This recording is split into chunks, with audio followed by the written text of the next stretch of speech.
You know we've got to find a way to bring some loving here today. Father, we don't need to escalate. When we did the showcase at Arista for Clive, Next came across more polished to Clive than Jaheim. And Jaheim got turned down by Clive, and that's why Next came out before Jaheim. Okay, back as you went to The Godfather. Nobody's gonna be able to stop the wrath of God's hands, boy. I'm gonna put these mittens on you. I promise you that. You're gonna get these gloves. I'm gonna smack fire in your ass. R&B singer Jaheim has been arrested for starving 15 dogs.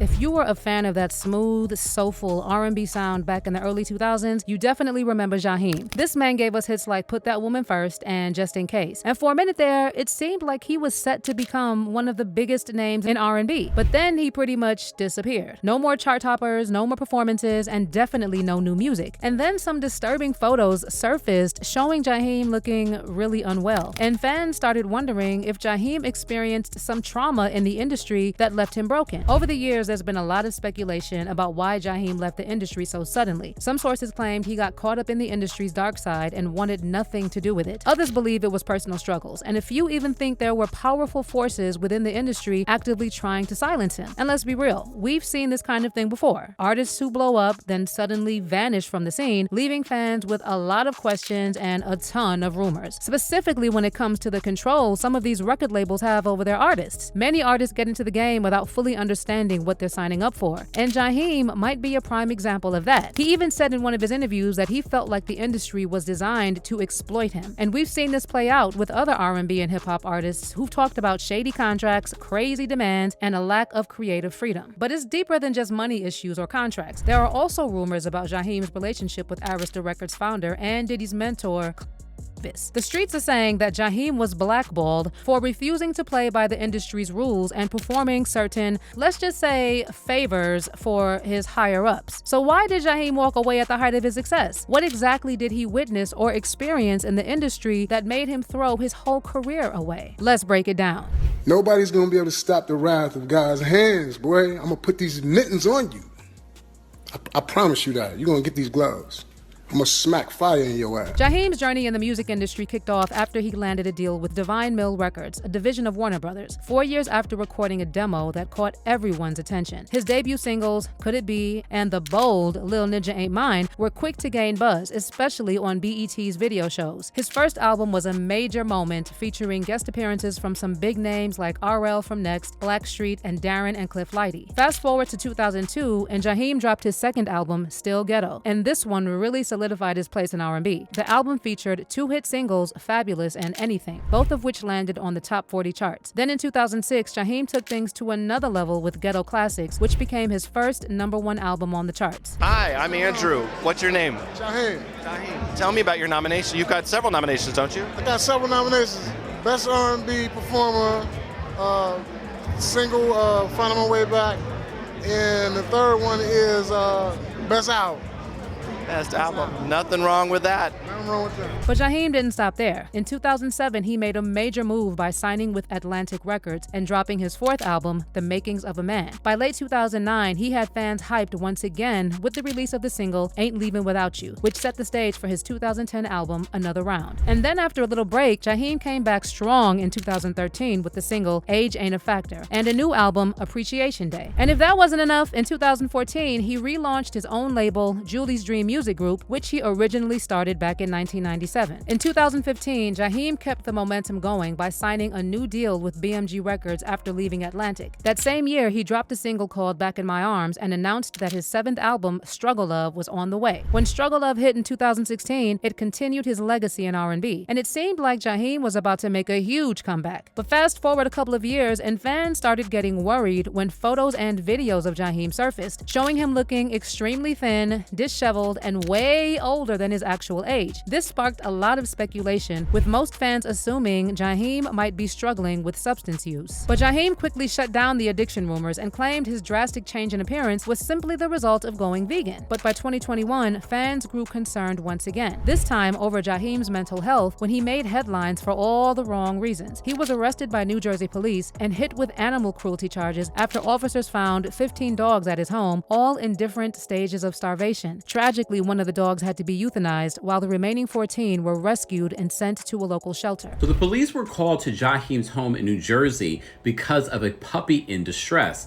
But when they got there, they found a lot more than just a puppy in distress. They found one dog unresponsive in a water-filled crate and later had to be euthanized. They said additional dogs were found inside separate crates, which were partially filled with several inches of water and dog feces. Unfortunately, one of his dogs passed away, but there were 14 starving dogs that were taken to a long hill. As you can probably guess, fans weren't feeling too sorry for Jaheim. After all, there's just no excuse for mistreating innocent animals like that. But on the flip side, some people defended him, saying his actions could be linked to mental health struggles, and they speculated that Jaheim may have gone through some traumatic experiences during his early days in the music industry. Rumors started swirling that Jaheim had a mental breakdown around 2006, and to make things even worse, he didn't seem to have much of a support system in place to help him through it. His father passed away when he was just 2 years old, and by the time he was 16, he lost his mother too. Soon after, his grandmother, who had been a major figure in his life, passed away from cancer. So Jaheim was essentially left to fend for himself at just 16, trying to navigate the music industry with no real support behind him. But there's another side to this whole story. For years, there have been whispers that Jaheim might have been on the DL, with some suggesting he was taken advantage of by powerful figures in the industry. And things got really intense back in 2003 when he completely lost it during a radio interview after being questioned about those DL rumors. Most reports about this incident have been scrubbed from the internet, but there's this one article that says the DJ Sway team at New York's WQHT Hot 97 are probably still picking up the equipment and scratching their heads, wondering what the easy. Jaheim, who appeared on the radio show Tuesday, became infuriated when he was asked by Jimmy Marr if he was a homosexual during the interview. He responded by asking Marr the same question, and then he really went off. According to the Sway team, Jaheim and his posse verbally attacked Marr and busted up the studio, breaking microphones and equipment. So this was definitely a case of doing way too much. And of course, it only added more fuel to those rumors about Jaheim's sexuality. Meanwhile, fans also started wondering why they never saw Jaheim with a girlfriend. But the rumors didn't stop there. Some people started claiming that